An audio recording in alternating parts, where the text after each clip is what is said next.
Good morning, this is Kris Shoemaker, also known as Yehudah ben Shomeyr, and you're listening to Coffee with Kris, the time of the day where we share a cup of coffee and share a bit of the Word of God. All right, it's at the end of the week. This is our Friday, Saturday portion of Vayera, which means He appeared, and is taken from Genesis chapter 21, verse 21, all the way to chapter 22, verse 21. And today's devotional is called Impossible Faith. So let's go to Genesis chapter 22 and read the first 5 verses.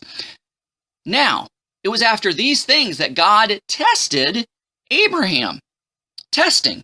Oh, we don't like tests. Oh, I hate tests. Every time we had a test in school, the first question on the test was name.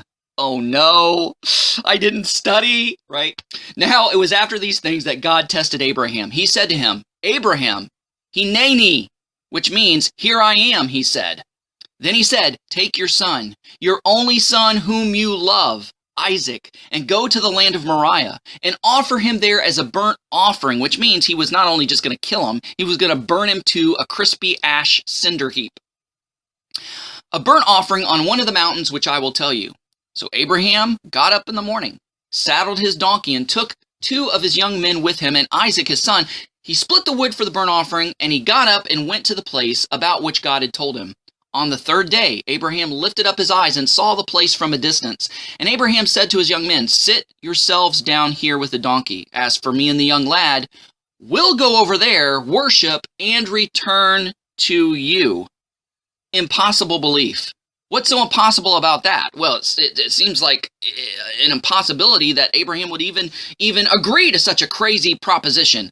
What, this son of promise you've given me? And all of a sudden you're telling me to kill him? Not only just slit his throat, but burn him to a crisp?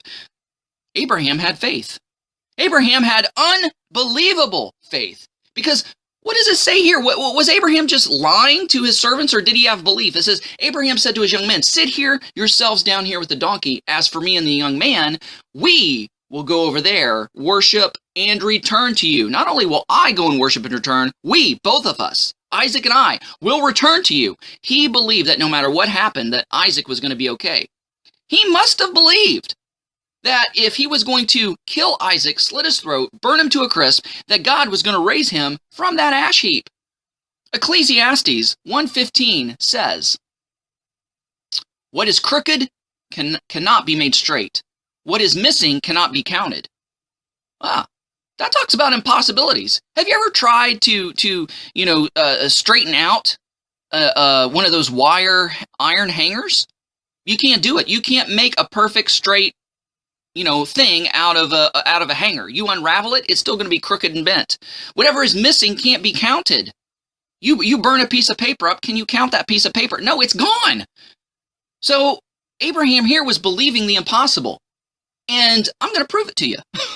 Because in Hebrews chapter 11, verses 17 through 19, it says, by faith, Abraham, when he was tested, offered up Isaac. Yes, he who had received the promise was offering up his one and only son, the one about whom it is said, through Isaac, offspring shall be named for you.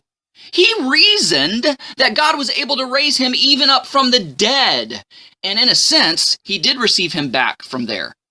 So Isaac was as good as dead because Abraham had full intentions of following through with this. So he did believe that God was able to raise Isaac from the ash heap. But we all know how the story ends. It ends well.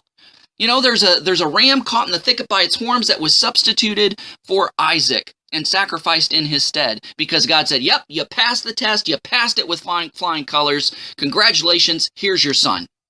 So as a believer, sometimes we're called to impossible faith.